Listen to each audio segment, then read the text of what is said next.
The debate today, the format is as follows. There are 3 questions. Each of the candidates will have an opportunity to answer the same questions, obviously. The second question will include a refutal and rebuttal by fellow candidates. The second question was also sent to all the candidates. The timekeeper will ring the bell once when you have 30 seconds left to respond, and twice when your speaking period has lapsed. The floor is not open to questions. We are going to go in alphabetical order from left to right, and or rather from your right to left. I don't know my left from my right.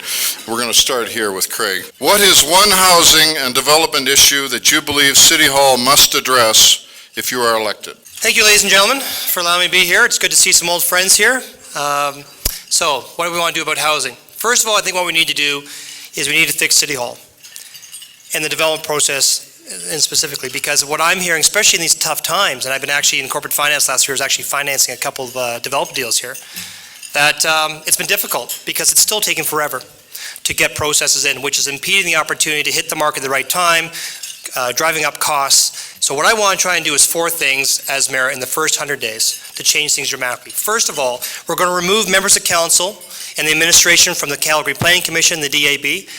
I'm tired of this being a political review. It should be a peer review. Political reviews happen at city council chambers. That's what we have the process for. Second thing that we're going to do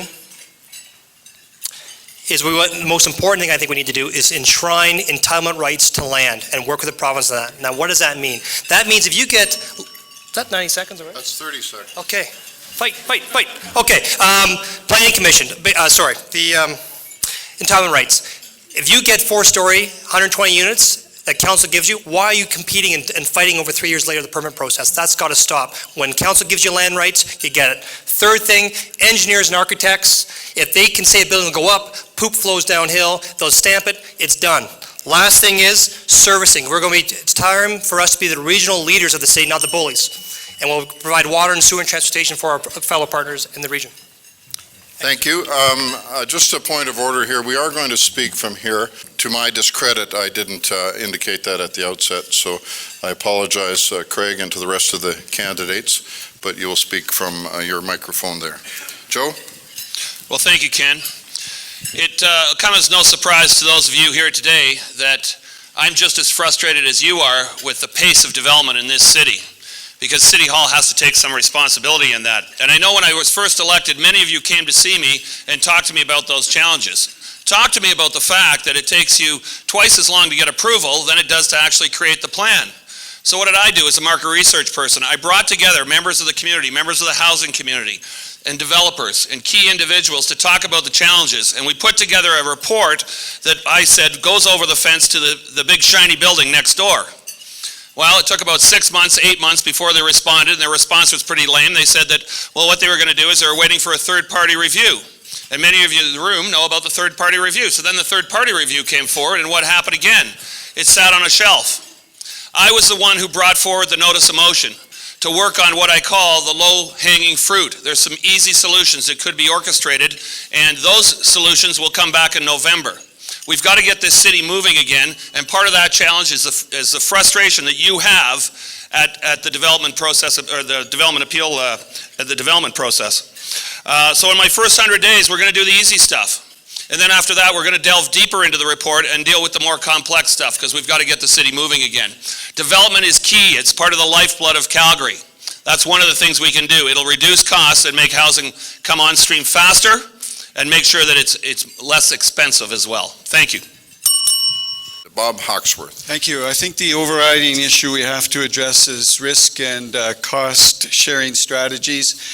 We have to involve all stakeholders in addressing those, because everybody has a stake in some way in this issue. So we need to figure out what it's going to take to reduce barriers to development, whether it be from the perspective from the community, the perspective of the industry, or the perspective of administration. We've got to sort this out, because we're not going to change the culture at City Hall unless we figure out what people's risks are and what it's going to take to remove them. We need to find new ways of getting approval permit applications dealt with. We need to improve our e-services to broaden the capacity of the city to take applications online, and establish administrative dispute resolution escalation processes as was recommended in the Plan and Implementation Committee. And we also have to figure out what it's we have to remove the barriers to some change of use procedures that just do not make sense. They're timely, they're cost preventative, and need to be streamlined. Thank you. Barb Higgins? I have 7 priorities that I have laid out from the beginning when I got into this race, and priority number 5 is to streamline the planning and development process. And I've spent a lot of time listening to your industry and asking what is the one issue that we need to get to. And because the question is about one thing, the one thing that keeps coming back to me is CPAG. That a lot of you feel that it's good that there's a group, that you get all the different departments together involved in the process, but it gets bogged down. And that this has become a vortex where you put your proposal forward and it spins round and round and everybody gets to weigh in on what's happening. And there's nobody at the top of this process to finally say, okay, enough talk, let's move it forward. And so CPAG is one area that I have been focusing on, and I've talked to Dave Watson. I had a great meeting with Dave Watson. They have a consultant in town right now, Zucker. And I think that there has to be a very clear will at the top that we are losing business in this city because of the process that is underway. There needs to be a very clear direction. We are losing business. We can't afford to do this anymore. We need to streamline the process and move things forward. Time is money, and you are running a business, and we need to make that very clear at City Hall. This is about civic service, not about blocking your process, but about giving you service. One of the people, more later. John Lord? Well, thank you. The one issue that everyone needs to address at City Hall, all of you know what it is. It's really the political will to get the job done that needs to be done.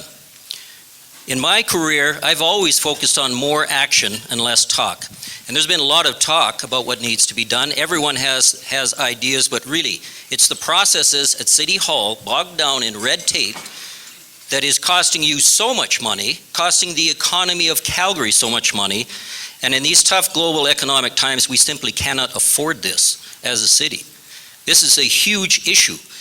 Some of the problems that have caused it, we have to look at the philosophy behind Land Use Bylaw 1P 2007, but realistically, that document is so bogging everything down in terms of the left hand not knowing the right hand and subjective decisions that are being changed willy-nilly, and you just have to keep coming back, and yet we talk about affordable housing as another key issue for the city. Well, the soft costs and the time delays and everything else is it's hurting everyone.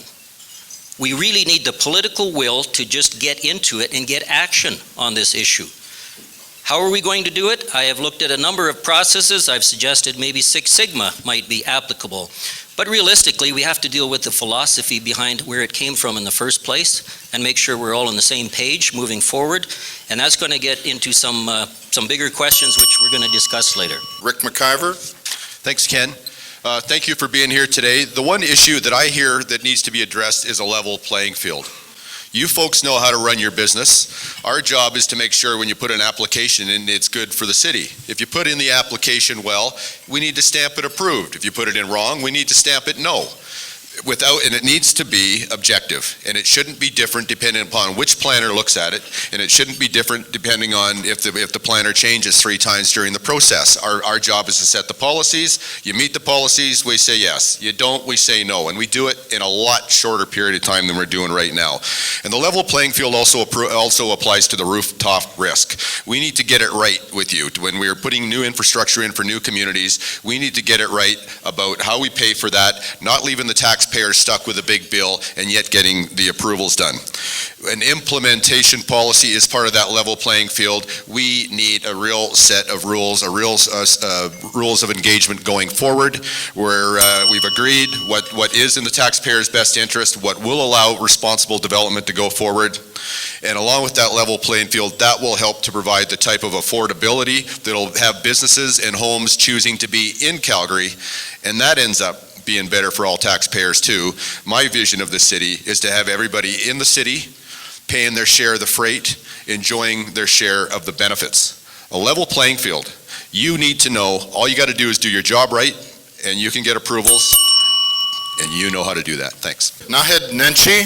Thank you all for being here today. Thank you for your commitment to this city, and thank you for the work you do every day in building this city. You know what's interesting is all of my colleagues here, including 3 sitting aldermen and 2 former aldermen, have all identified the same issue, which is the issue of red tape and bureaucracy. So clearly, we've had the political will to make some positive changes, right? It's much better now than it was 9 years ago, right? I'm not seeing resounding applause. The issue is that it's easy at election time to say these things. It's easy to say them in a room like this. What is hard is to have the political will and the leadership that we need in order to make these changes. And it's about more than just fixing process. It is, as Marcello was telling me at lunch today, it is about major cultural change at the city. You know, I released today my plan to streamline the development process. We've been talking for weeks. We released a website called cutredtape.ca in which we invited Calgarians to share their input on how to do this. We can move forward.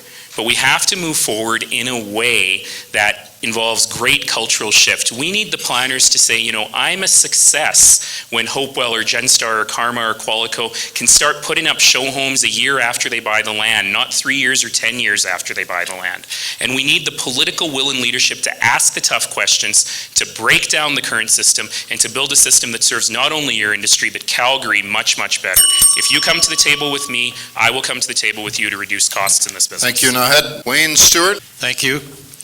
And I agree, we need a cultural shift at City Hall. The one issue for me will be the planning process. That's what we need to attack first. I have a slightly different approach, and I have had experience in making cultural shifts within a large organization. So we need somebody who has the capacity to do that. What I would do is set up a panel of people who are independent, completely independent of the city, including some of the people who are in this room. I've talked to a number of you, and I think it's appropriate that we consult with you to find out the best way to do the planning process. I've heard all sorts of suggestions, so my first approach would be to conduct an independent review of the way the city does its business. We need a fresh start. I do agree, if some of these things were so important, why haven't they been done in the last 9 years or the last 20 years? Why have we been going the other way? So I will be consulting with a number of you and asking you to join me in designing a planning process that works for you, for the citizens of our city. So we start looking at new people coming here in a positive way rather than as a cost. Thank you. The reason these candidates are on the dais, they were asked to fill in a survey, and they were asked to prepare themselves for this. There are other candidates in the race, including Mr. Fetch, and if there are any other mayoralty candidates, did not accomplish what was necessary to become a part of this panel. So we respect your candidacy, Mr. Fetch, but regret that we do not wish to hear more about the fact that you're not on the panel. Question number 2. We're going to move in reverse. Question, answer, rebuttal, and then an opportunity to refute from the original. So that's 3 60-second segments. This group has had this question sent to them. The housing and development industry supports responsible city development. That means building up, out, and in. How will you ensure that all types of growth are supported and encouraged? The first platform that you have included on your website is, and I want to read it, open for people and open for business. Me too. That's my approach. We must address and achieve the goals of Planet while preserving our relationship with you, while preserving choice for consumers, and while supporting the established community members ensuring that they're involved as we develop increased density in the inner city. One of the ideas that we've put forth is that as we negotiate with established communities, we also include negotiation on amenities that will be required for the extra people that are placed in that community.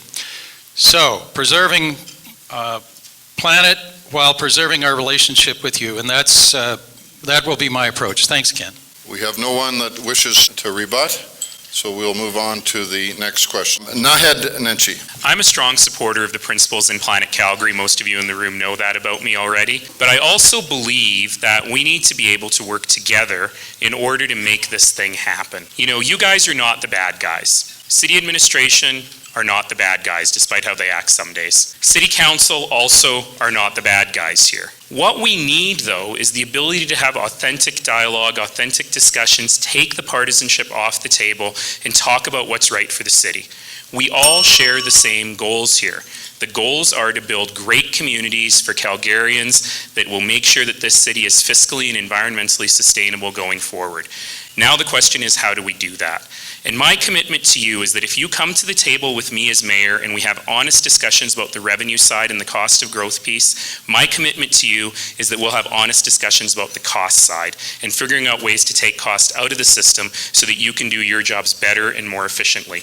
And that's really what all this is about, is getting rid of the caricature and really having honest discussions. Well, as we all know, the intentions of the Planet process is to more or less build the city up, because they assume that that's the sustainable path of growth. And so what I'm wondering about is, if we're going to just build the city up according to the Planet recommendations that my worthy opponent promotes here, I'm wondering if that means we're going to turn Kensington and Cliff Bungalow, Hillhurst, Sunnyside, Marda Loop, we're going to take out all those single-family homes and turn it into high-rise condos. Is that the intention of your mayoralty campaign? Wouldn't it be fun if I just said yes? I mean, of course not. You know and I know that what we're really talking about with Planet is sensitive increases in density, particularly around transit nodes in the inner city, making it easier for all of you who do inner city development to get that work done, as well as building more complete communities at the fringes, which are easily served by transit, that have a wide variety of housing choice and a wide variety of amenities. And here's the thing, you're doing it already. Hopewell started 10 years ago planning Mahogany, right? Mahogany, Walden, Skyview, these are neighborhoods that are doing what Planet is intending. And we have to be your partners to be able to build these great neighborhoods, as well as to sensitively increase density in the inner city. It's the right thing to do. We always are going to need growth. We always are going to need lots of beautiful, wonderful single-family homes like the ones you build, but we have to do it in a way that doesn't saddle our grandchildren with the financial and ecological debt. In terms of up, out, and in, when we are going up, if we're talking about building high rises, we need to make sure we support that with the amenities that people want to live there. Otherwise, you folks are going to have a bunch of stranded sites that are zoned for high density, and yet nothing will be there. It's about having the amenities that people want to live there. I understand that. I'll work with you to help you and put that in place. It's a matter of making those complete communities. And those communities that are all bedroom communities and no jobs, as redevelopment opportunities come up, we need to get the jobs and we need to get shopping and other things put in there. And out, yes, folks, if we're going to have choice, out has to be part of the package. It has to be responsible. It has to be complete communities, as was mentioned, Mahogany. I'm thinking of Quarry Park and a lot of other communities in the city. And those, if we put that package together, we can actually build the city of the future while not torturing Calgarians of today. We've got to have it so people want to live here. And the best advertising is the people living here and saying, I love my city, you should come here, live here too. We'll do it together. Thanks. But we also got to do it, Alderman McIver, right? We got to move forward on this stuff. And you spent much of last year calling Planet Calgary social engineering, saying it was going to shoehorn people into homes that they don't want. But we passed it now. So I guess my question to you is, now that we've passed it, do you go back to what you said last spring, or do you go back to what you're saying now? Which Rick McIver is going to come to the table with this industry? Well, the one that has been consistent about following the 11 sustainability principles, and the first one is create a range of housing opportunities and choices, and not building a city, adding 1.2 million people with 0 extra roads. That's the kind of thing that nobody wants, and I always knew it was a bad idea. I still say that today, and we will move towards the future in a way that builds a city that Calgarians want to be in. because I've been paying attention, I've been completely consistent on this, and that's the way that I'll work with you as mayor. Thank you. Well, actually, when we start talking about intractable problems like this one, I have a history of solving those, and I'd like to read a quick quote here. Past leaders failed for 35 years to resolve the tough issues. John Lord made it happen, got the job done. We are showing the benefits today. Mike Giamarco, Victoria Park Community Association. The reality is, if you want to solve tough problems like this, you have to reframe the arguments and challenge the belief systems. It's been framed as an either-or argument, and I would like to reframe it as an and argument. We can have both. What we really need to do is also look at the fact that when people say urban sprawl, it's been demonized. Let's challenge that belief system. Let's talk about a return to the land, a way of life that people lived in for centuries before the Industrial Revolution created cities. And we have a lot of people that would like that return to the land. They want choice. And I believe that they should have that choice. So I think we have to reframe this as we can have it all if we start working on creativity and innovation. Thank you.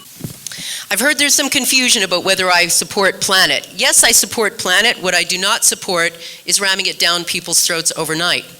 I don't think extremes are good in any part of life, and this is certainly another one of them. I think that it's very important that the city move toward a model of sustainability, but you have to work with the industry and you have to work with the public. This is about balance. This is all about balance. We know we have to change the way that we are growing the city. We know that, but we can't do it overnight, and we don't need to do it overnight. I've heard two types of frustration from developers, those who are on the outskirts, those who like to develop the inner city. We need a level playing field.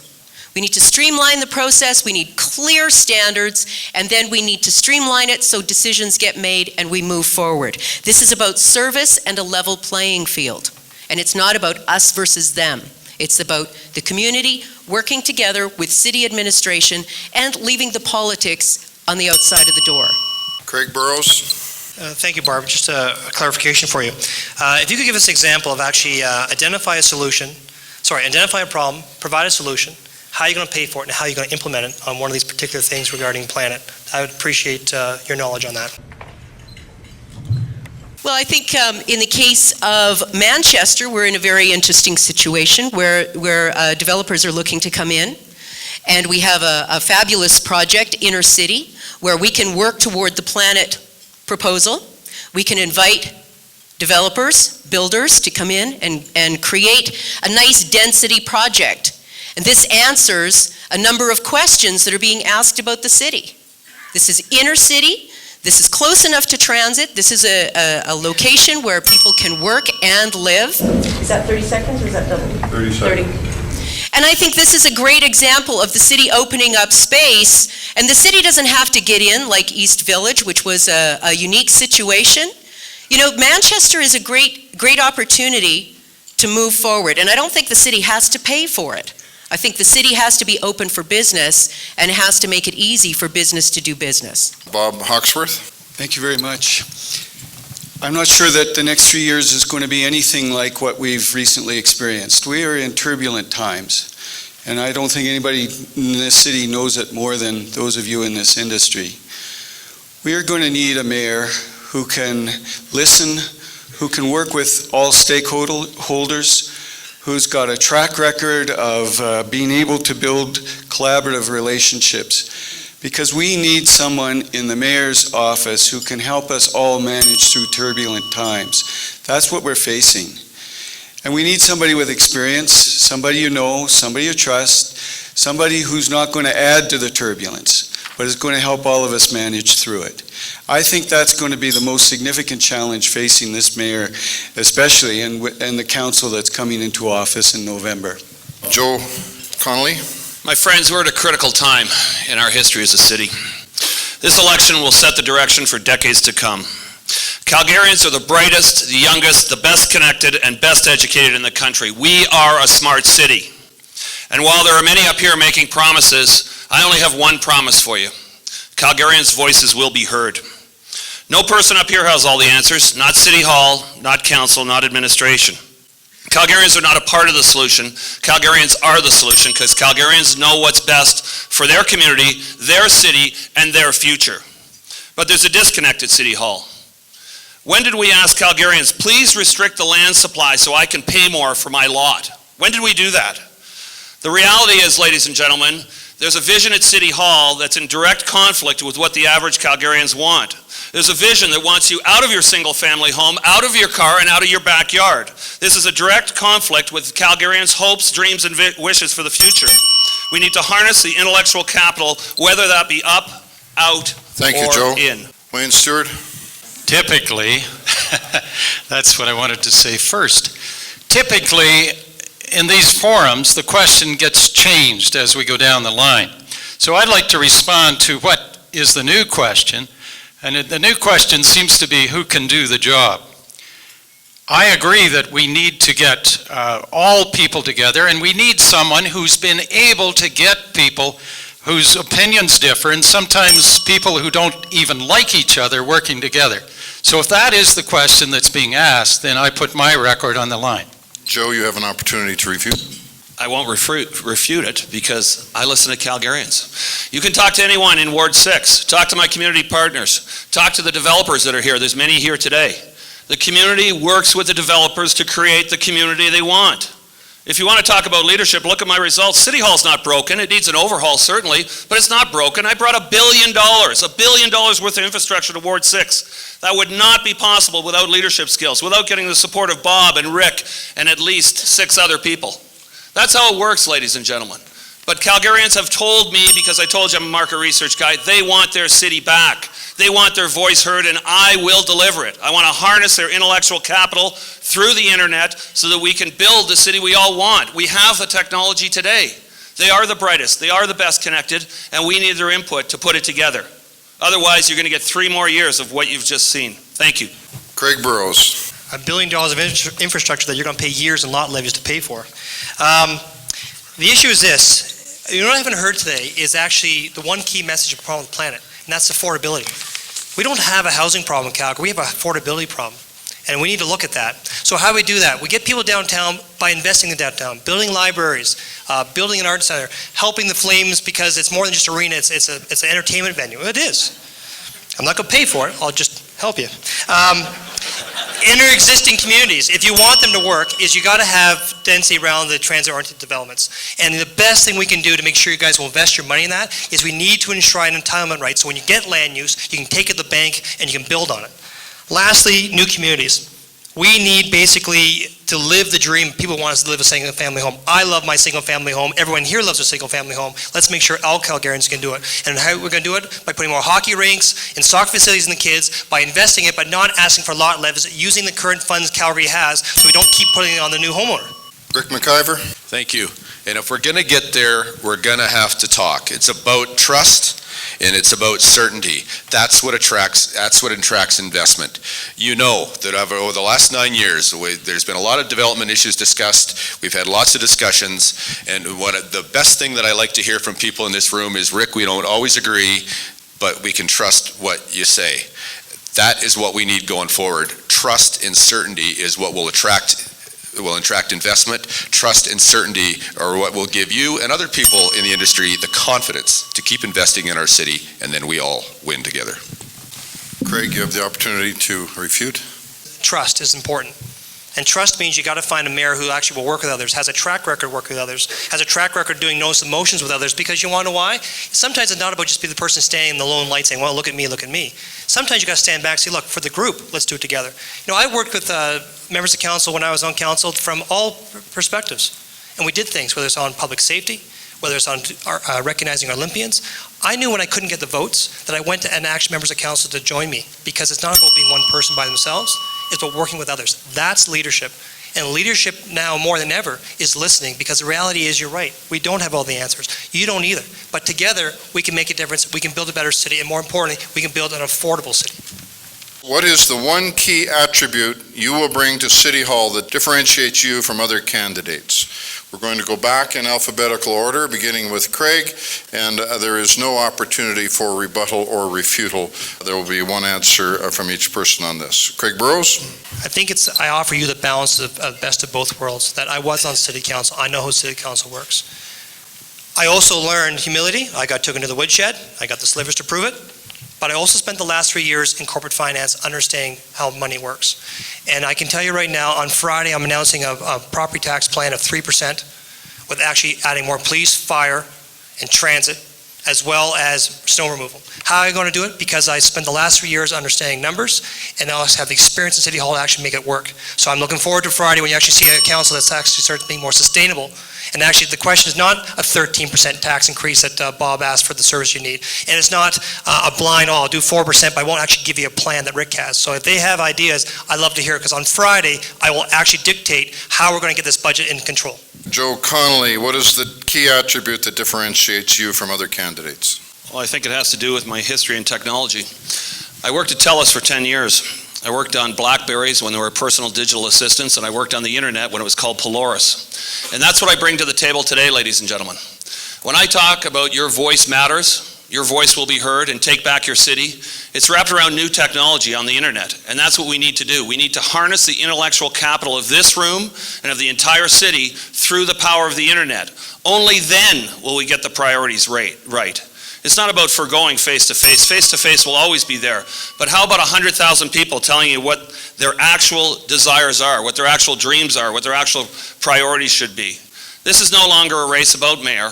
This is an opportunity for Calgary to change democracy. It's never been done before in Canada. It hasn't. It's been done in some select cities in the United States. And it's been interesting, since I launched this, many of my peers up here are now talking about talking to Calgarians and hearing your voice and things like that. The reality is that I'm bringing science to the table to help Calgary be a better place. Thank you. Well, I guess for Bob Hawksworth, what you see is what you get. You know me, I've worked with all of you in this room pretty much. My experience when I was president of the AUMA was that when we could get a common voice with Alberta UDI, the Home Builders, Alberta Chamber of Commerce, we got success in Edmonton. That's where we were able to deliver $14 billion of investment, because we were able to make a common cause and common case across the province. You also know me, many of you, through my work with the Planet Implementation Committee. Jay and Grace got Spirit of UDI awards for that work, because we did do excellent work as a group, figuring out what the problems were, sorting through the rules, and getting results that actually help everybody achieve win-win solutions. So with Bob, you've got a track record. Thank you. Barb Higgins, what differentiates you from the other candidates? What differentiates me from the other candidates is, after 25 years as a journalist, I know what questions to ask. I have been spending a lot of time in your industry asking, when did things go wrong? Because I understand that it wasn't always this difficult in this city. And I have found 3 root causes for where things turned around. And I wish that Mr. McIver, who had been on the audit committee for 4 years, had started asking some tough questions. Because it wasn't until Mr. Brian Pincott took over as the chair of that committee that the tough questions started to be asked. And the audit committee became the biggest fiasco in the city of Calgary in years. We needed somebody to ask some tough questions. I'm willing to ask tough questions, and I'm willing to ask, where did things go wrong and how do we make them right? I had a great conversation with Mr. Ray Watkins about this, trying to sort through the difficult information, because you get a lot of different information from people in this industry, and you need to get to the core issues. Thank you, Barb. The big question before all of you today that you have to decide on is, what does Calgary need, and most importantly, who is best able to deliver on that?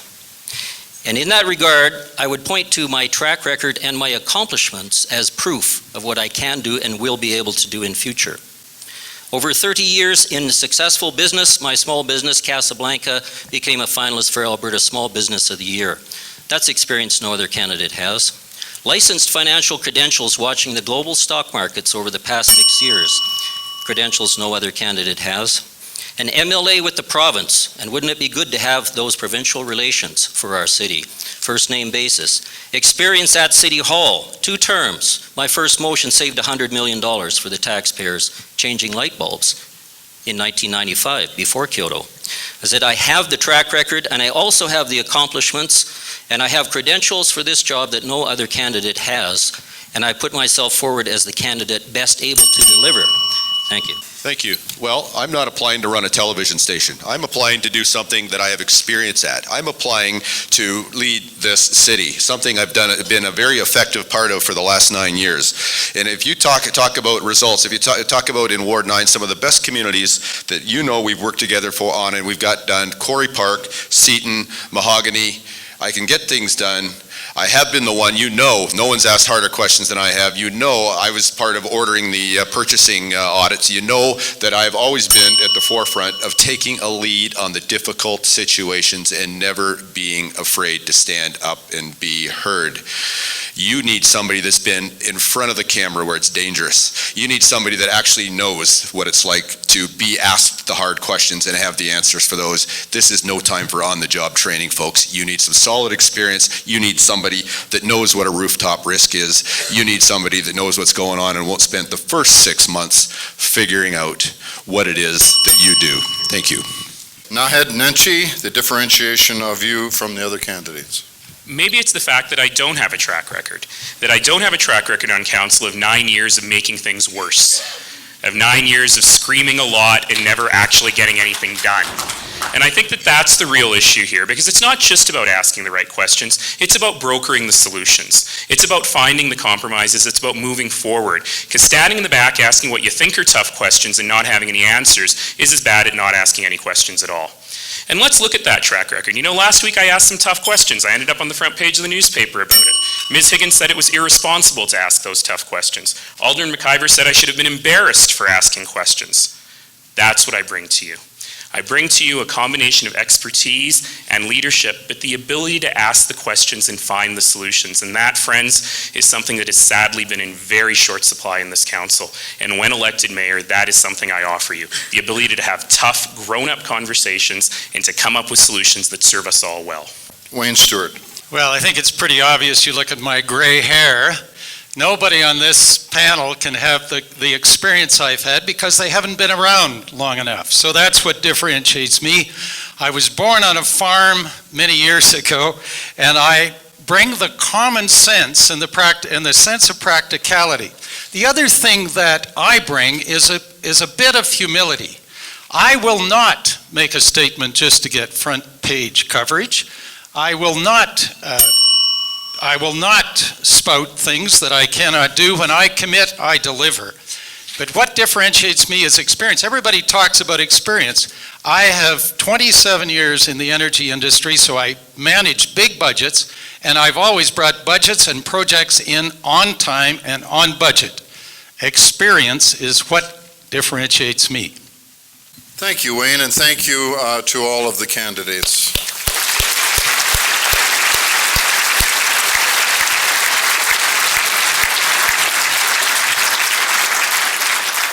I don't know how many of you are able to express your thoughts and significant policies and issues in 60 seconds or 90 seconds. It's a very challenging task, but we appreciate that each one of you has done an admirable job of it, and we respect and appreciate what you're doing for our city and what you wish to do for our city. So for your commitment and enthusiasm, God bless your hearts. Can it be that we went this long without the tunnel being mentioned? There you go. Would you like to do one more round? I think we know where our 7 stands.